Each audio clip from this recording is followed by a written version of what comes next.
bonjour, bonsoir et bienvenue dans Jean Castex, le podcast qui vous prône un bon Jean Castex. Voilà, c'est bien. Combien tu vas, Maxime Dalibon? Je vais à 9. Yes. Je vais même à 9,2. Allez. On Très est des fous. On est des malades. Oh, le dingue. Voilà. Non, très bonne. Voilà, j'ai passé une très très bonne soirée hier. J'ai passé une très très bonne journée. Là, je passe une très bonne matinée. Tout va bien. Il y a beaucoup de choses qui se profilent. Les fêtes de fin d'année, en plus, c'est très cool. On va pas se mentir, c'est très très cool. Et voilà. Donc, ouais, 9,2. Je suis un fou. Ok, très Voilà. cool. Et toi? 9,3, juste par esprit de compétition. Pour les mêmes raisons, écoute, les fêtes approchent, on est en famille, une partie de la famille a débarqué hier, la suite arrive cet après-midi, donc c'est très cool. Oh, bah grave. C'est très cool. C'est quoi le maximum? Maximum, c'est 10. Ah, Ouais. moi je vais à 10 parce que je suis avec toute ma famille.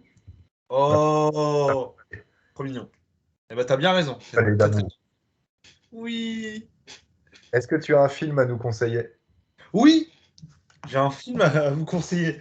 Alors, je vais faire le running gag de sortir. Ouais, il Je veut vais faire voler la vedette. Alors, madame, je vais faire le running gag de ressortir Arthur.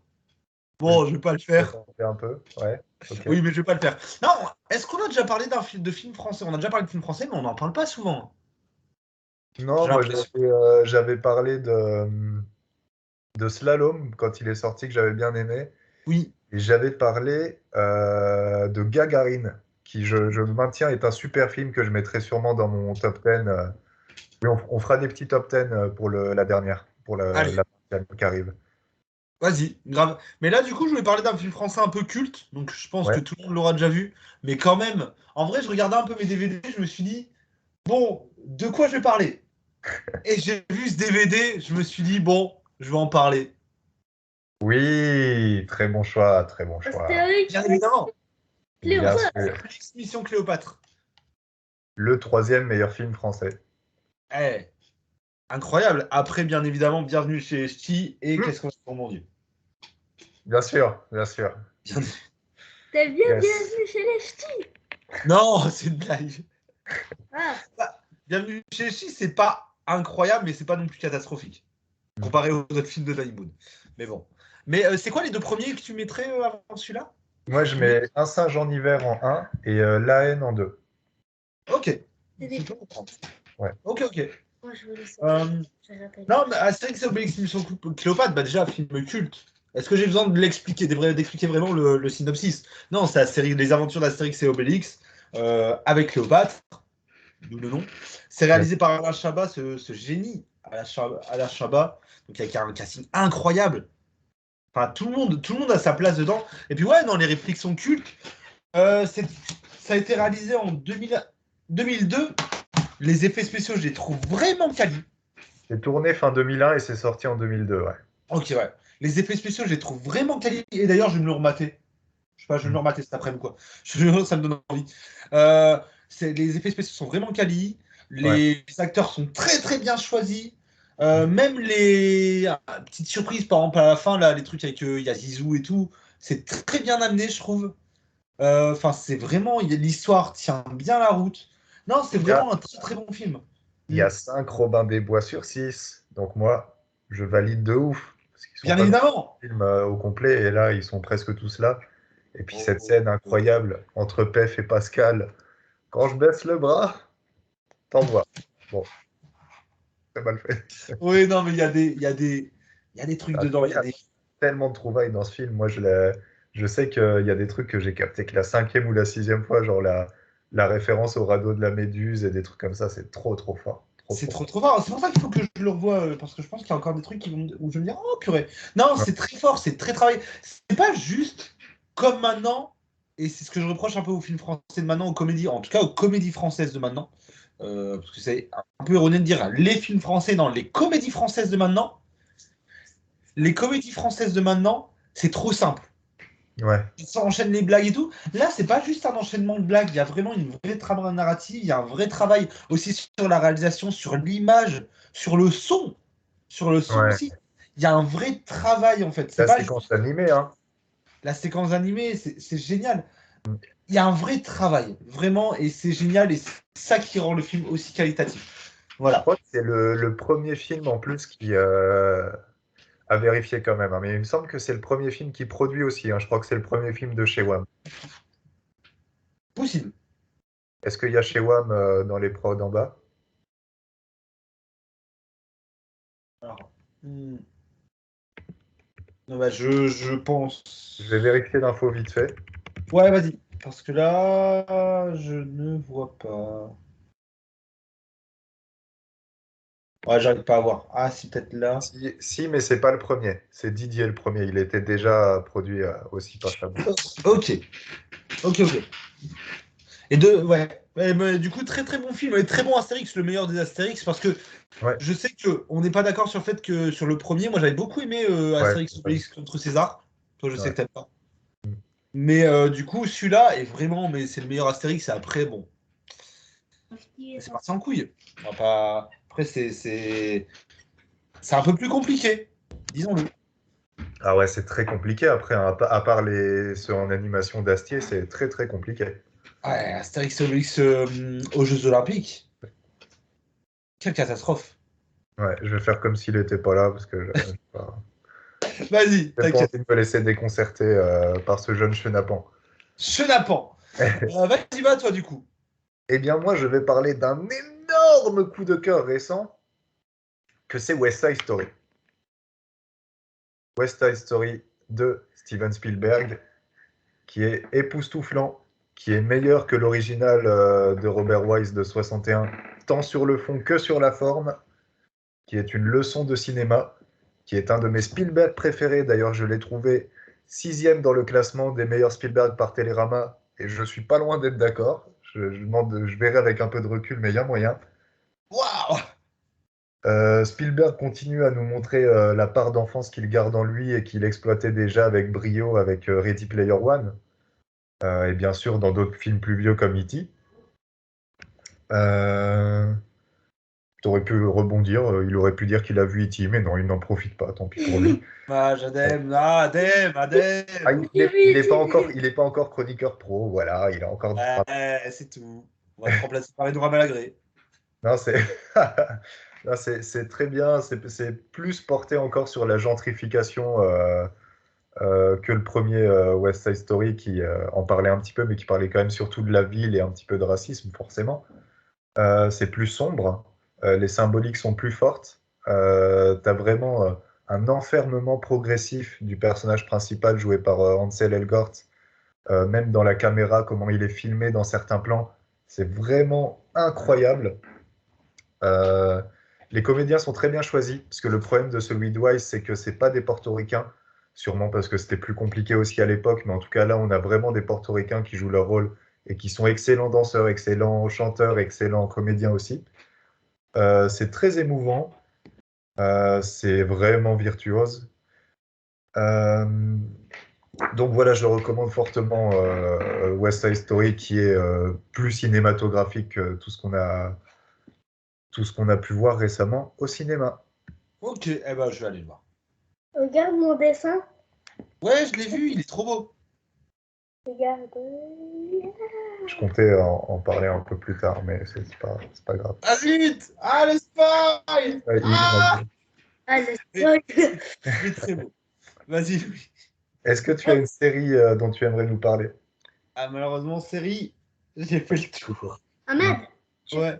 tu feras comme si t'avais rien vu. Quand je te le Ouais, montrerai à vas-y, la promis. T'inquiète pas.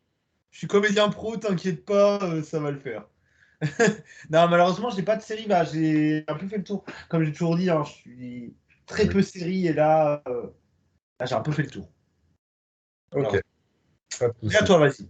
Je te Moi, laisse parler je vais d'une lancer un série film. quali. Ça ira, merci. Donc moi, la série, ce sera la meilleure version de moi-même. Ok. Série écrite par Blanche Gardin avec Noé Debré, très bon scénariste français, Noé Debré.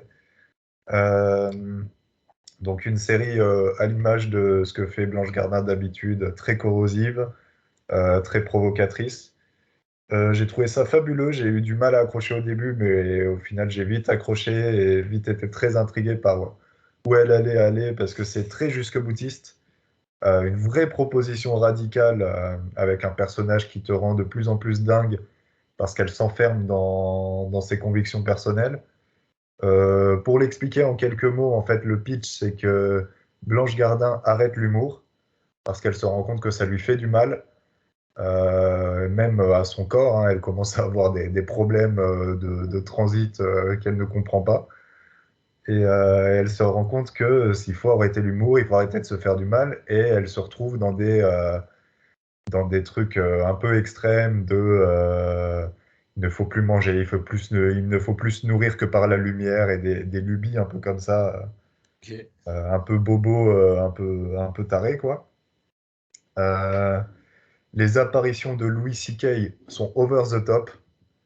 La dernière dans l'épisode final, c'est du grand art, vraiment à mourir de rire. Il y a Louis C.K. dedans, trop bien. Ouais, ça fait plaisir de revoir Louis C.K., j'étais trop content.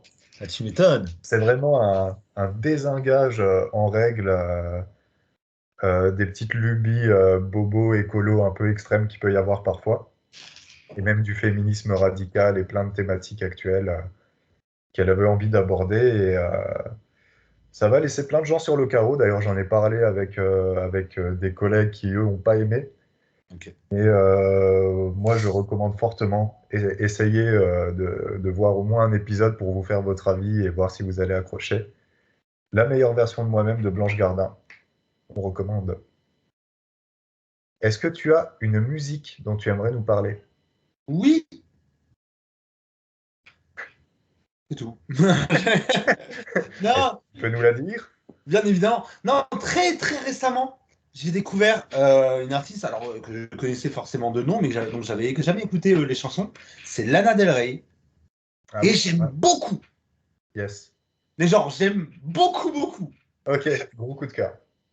Ouais, gros coup de cœur, mais surtout pour certaines musiques. En vrai, j'aime pas. En vrai, je dis ça, j'aime pas tout. J'ai Ouais. écouté le dernier album, j'aime pas tout, tout. C'est Ok. pas que j'aime pas tout, tout. C'est qu'il y a des trucs que je réécouterai pas forcément, tu vois. Ouais. Mais il y a des trucs vraiment qui me. En fait, ouais, qui me parlent et qui me font vraiment quelque chose, tu vois. Ok. Déjà, la Del Rey, c'est vraiment un truc en mode un peu chill. T'écoutes ça, t'écoutes pas ça pour te dynamiser. Ouais. T'écoutes pas de ça pour te mettre, voilà, te dynamiser. T'écoutes vraiment ça, c'est en mode chill, relax. Et ça marche très très bien pour ça. J'adore un truc, surtout dans le dernier album, je sais pas s'il y a ça dans les autres albums, c'est les changements de rythme. En fait, il y a des moments où elle va commencer par exemple le refrain, ça va être un certain rythme, et la deuxième partie du refrain, ça va être plus lent. D'un coup, et c'est perturbant au début, mais c'est trop beau, je trouve ça trop beau, trop bien réussi. Et il y a un Ouais. bon exemple dans une chanson, mais je sais plus, mais dans Textbook, donc la première chanson du dernier album, qui est ma préférée, clairement. Et c'est super beau, le changement de rythme est magnifiquement bien amené, enfin c'est magnifique. Donc voilà, la Del Rey, j'avais jamais pris le temps, même si c'est connu, tu vois, j'avais jamais pris le temps d'écouter, et c'est très très cool. C'est vraiment très quali, très travaillé, et en plus elle a une voix, très belle voix. Voilà. Ah, ça a sûrement coupé un petit peu. Est-ce que tu peux répéter ta dernière phrase, s'il te plaît? Ah, j'allais dire, elle a une très belle voix. La Del Rey a une très belle voix et c'est très qualitatif et c'est très recherché au niveau de la musique. Donc voilà. Écoutez, faites-vous votre avis. Tu parlais du dernier titre de l'album, c'est ça que tu aimais beaucoup? Le premier titre, enfin, il me semble que c'est le premier titre de l'album qui s'appelle Ça. Textbook. Ok. Textbook. Texte comme texte. T-E-X-T. Book comme le book. Comme Voilà. quand on joue au book. Yes, ça marche. Quand je Je Ah, que book comme livre, bien évidemment. Bien. B-O-O-K. Yes. Et toi? Ok, Alors t'es moi, rentré dans la famille. est-ce que c'est vraiment surprenant si on me connaît? Je vais parler évidemment des 6 nouveaux morceaux faits par Dr. Dre pour GTA 5. Quoi? Quoi? Ok. Vas-y. Ahmad, ça va? Oui. Ça va et Ça, tu toi? peux brancher l'ordi, s'il te plaît. Ouais. Oui, bah bien sûr. Oui. Donc ça s'appelle The Contract et c'est pour le DLC de GTA V. Où d'ailleurs il s'est un peu mis en scène. Moi, j'ai pas encore vu tout ça parce que j'ai pas le jeu. Mais là-bas, s'il te plaît. Et, très très convaincu par la nouveauté que ça apporte. Dre n'a jamais aussi bien rappé. Autant à la prod, évidemment, que son prime, c'était il y a 20 ans, et même là, ce qu'il sait très bien, c'est pas au prime. Mais niveau rap, enfin, il est vraiment époustouflant. Tu te dis, à 56 ans, chercher à se renouveler comme ça, à être hyper technique, hyper précis dans les phases et tout. Donc bravo pour ça. Comme d'habitude, très bien entouré. Anderson .Paak, excellent. Et bien sûr, le GOAT, Eminem. Euh, Oui. ce morceau entre Dre et Eminem, mais quel kiff, quel banger de ouf. Pareil, les deux rappent trop trop bien, hyper technique. Il y a D.O.C. au refrain. Alors D.O.C. c'est un membre historique de N.W.A., hein, le groupe de rap de Dr. Dre fin années 80. Et en fait, ce mec-là a eu un accident qui lui a bousillé le larynx. Il a arrêté le rap pendant des années. Arrête, s'il te plaît. Et il s'y est remis récemment. Et du coup, il a une voix de dingue, quoi. Trop, trop bizarre. Et là, il s'occupe du refrain et ça donne une dynamique vraiment trop cool. Ok. Trop bien. J'entends mon petit neveu qui me cherche, c'est mignon. Oh. Est-ce que tu as un livre dont tu aimerais nous parler? Ouais, mais je sais pas si j'en ai déjà parlé. Vas-y, dis-nous tout. Donc, je vais en parler. Au pire, je trouverai une solution de rechange. Est-ce que Ouais. j'ai déjà parlé de ça? Je crois. Tu crois? Je Ouais. n'en parlerai donc pas. Je vais donc parler de de. Ce cadre est incroyable. Je vais rester comme ça. Je vais donc parler de ça.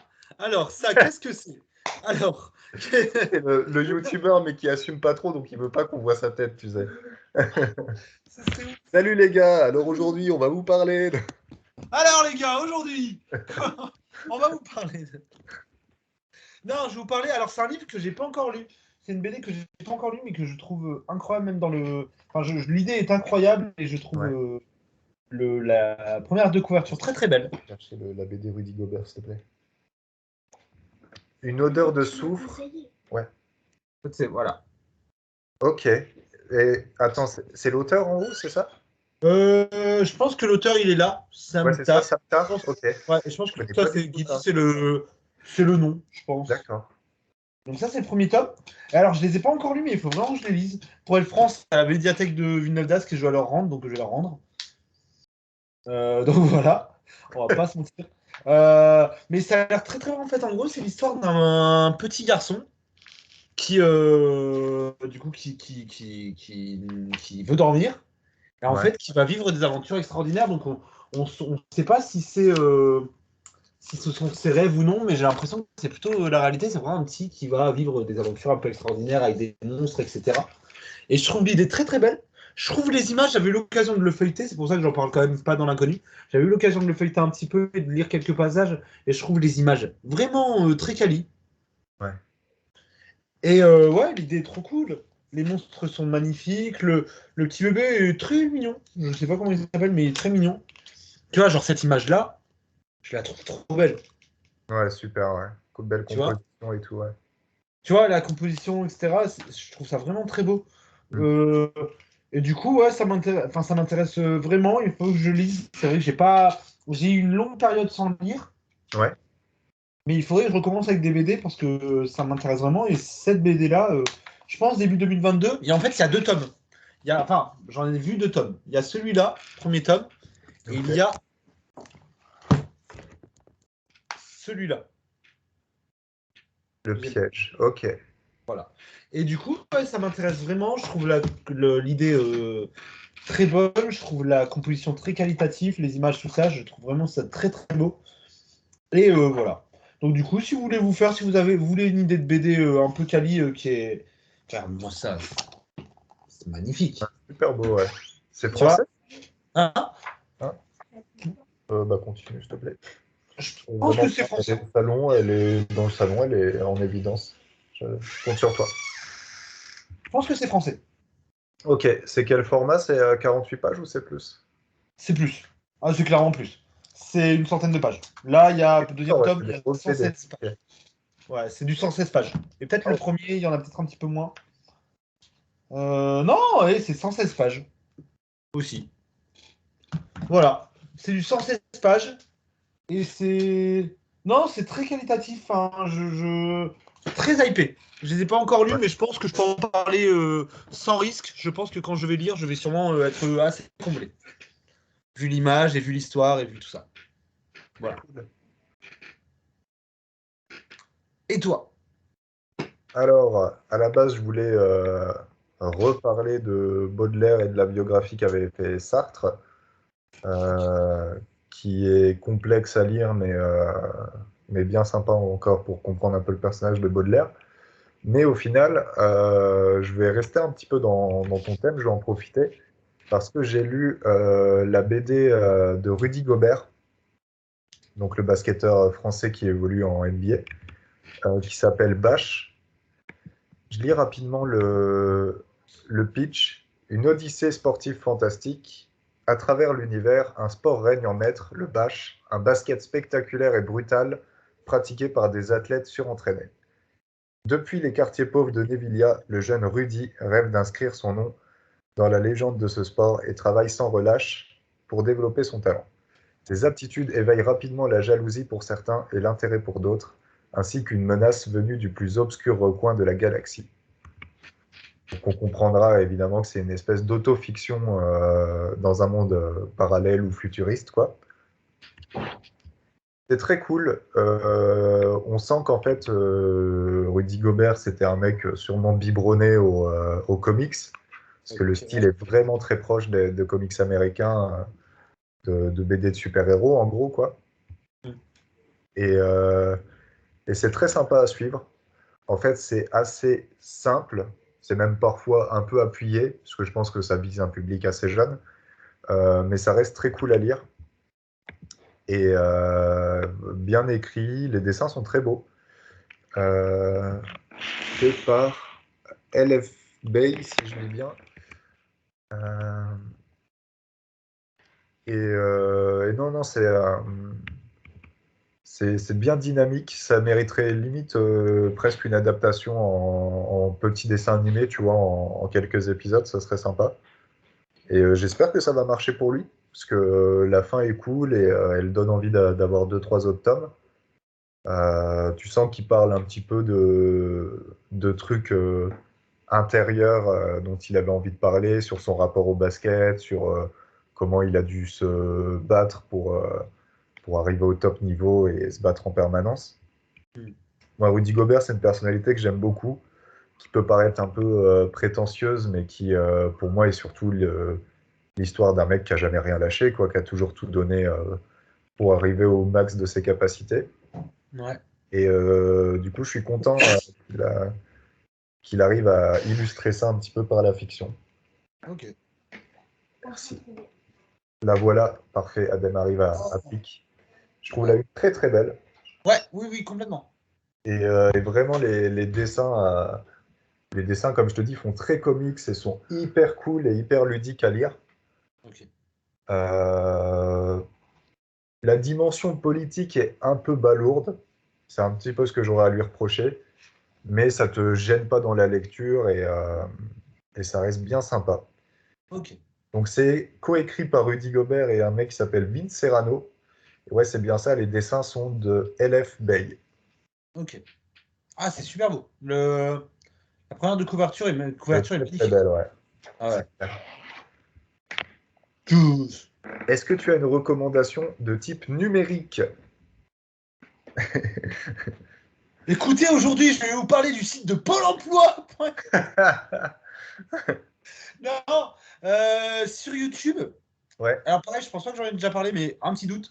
Je sais pas si tu connais, Louis, le principe des TED sur oui, oui, YouTube. oui, les TED Talks. Les Thibaut en TED avait Talks. parlé d'ailleurs, je crois, la fois où j'ai fait podcast avec lui. Je ne connais pas, moi. Ah ouais? Ah bah peut-être c'est possible, bah du coup je suis désolé, je vais peut-être faire doublon. Mais Vas-y, c'est vas-y. vrai. Ouais, mais c'est vrai que c'est très très qualitatif. Et il y a les TED, alors il y a les TED français et il y a aussi les Ouais. TED en anglais. Ouais. Donc si vous comprenez l'anglais, il y a aussi les TED en anglais qui sont plus variés, qui peuvent apporter plus de choses. Et les TED Talks, qu'est-ce que c'est? Quel est le principe?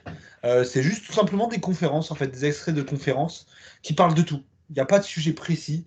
Ça peut vraiment parler de tout. Ça peut vraiment parler. Il y en a sur plein de choses. Il y en a sur la procrastination, sur le racisme, sur le féminisme, sur ceci, sur cela. Il y en a sur plein de choses. Et c'est vraiment très très intéressant. C'est tout le temps souvent fait par des gens qui s'y connaissent, bien évidemment, dans le domaine abordé. Ça a un format, franchement, c'est entre 15 et 20 minutes, généralement. Donc Ok. c'est très simple, ça s'écoute simplement. Ouais. Et moi, j'avais découvert ça genre il y a un an et demi, et j'avais vraiment accroché. Et depuis, je suis abonné, je regarde pas trop parce que je regarde pas trop de YouTube, mais je suis Ok. abonné du coup au TED Talks français et au TED Talks du coup anglais, anglophone, Ouais. qui postent plus de choses et des formats aussi plus courts. Ils postent des formats plus courts. J'ai déjà vu des trucs de 4-5 minutes, tu vois. Ok. Ça aussi, c'est très cool. Et du coup, voilà, les TED, c'est très sympa. Ça apporte beaucoup de choses, c'est très intéressant, donc n'hésitez pas. Très cool. Et toi, bro? Euh, Eh ben écoute, comme j'ai pas du tout aimé le dernier Spider-Man, j'encourage les gens à comprendre pourquoi il est nul en allant voir sur YouTube Sale temps pour un film, qui en a fait une excellente critique. Stéphane Moïsakis, qui était pourtant seul, mais qui en parle avec brio pendant 40 minutes et qui le démonte dans le sens euh, de comprendre les rouages du film pendant 40 minutes. C'est très très bien fait. Et également de manière plus abordable, parce qu'ils parlent toujours de cinéma de manière plus simple, la vidéo aussi du Bazar de Grenier, Oh, elle est sortie. Oui, oui, c'est vrai, j'avais vu. Il faut que je la voie. que je trouve très pertinente aussi, un petit peu moins dure du coup, mais très, très pertinente. Je suis d'accord avec à peu près tout ce qu'ils ont dit, donc je recommande fortement aussi. Ok, eux aussi, ils n'ont pas aimé? Non, ils sont moins durs que moi, mais au final, c'est un petit peu les mêmes points, à savoir que moi, je trouve qu'il n'y a que deux, trois séquences qui fonctionnent et que tout le reste est gâché, soit par une manière de filmer peu convaincante, soit par des enjeux réglés en moins de 2 secondes et qui gâchent tout le scénario du film. Il y a une phrase qui résume très bien le problème selon moi, c'est le scénario, c'est le fan service. Oui, ouais. Ouais. Et Je sinon, je voulais faire un petit aparté. Donc, comme Adem l'a montré déjà tout à l'heure, mais on va faire comme Qu'est-ce si on qu'il a n'avait rien montré? Je vu. ne m'en souviens plus. Oh! Mais c'est quoi? C'est un très beau dessin fait par lui. Voilà, Il est très franchement, très beau. très Franchement, très beau j'ai dessin. remarqué. Vraiment hyper précis dans les traits et tout. Donc, bravo, Ouais. bravo, beau gosse. Non, et blague à part, bravo, c'est très très beau. Super beau, ouais, c'est clair. Super, super beau. Pour être honnête, parce que tu l'avais envoyé en photo, il me semble. Ouais, Genre, il y a... et je pense pas que c'était Adem qui l'avait fait. Je pensais juste que voilà, c'était un dessin. Et donc, du coup, de savoir que c'est Adem qui l'a fait, très impressionné. Bravo, Adem. allez, on l'applaudit.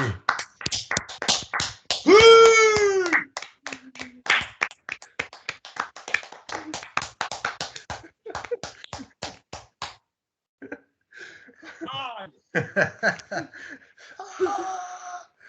Allez! Eh ben super. Est-ce que tu as une petite citation pour conclure? alors, bon, j'en ai pas trouvé, mais du coup, on va faire le fameux je scroll et tu me dis stop. Alors, on se souvient de la fois où ça c'était nul. Là, on va On retenter. va Écoute. pas attendre trop longtemps parce qu'à mon avis, plus on descend, moins c'est bien, Ouais, hein. ouais, vas-y, Top, quand tu peux. top. Tape. Oh, ouais. Le plus grand échec est de ne pas avoir le courage d'oser. Pas mal. C'est bien formulé. Pas mal, et ça me parle beaucoup, moi, actuellement. On va pas se mentir, ça me parle beaucoup actuellement. Voilà. Donc, trop bien. Et toi, bon?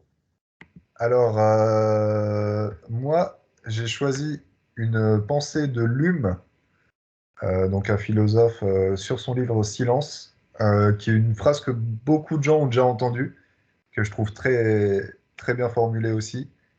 Je suis programmé pour répondre aux imbéciles par le silence. Ok.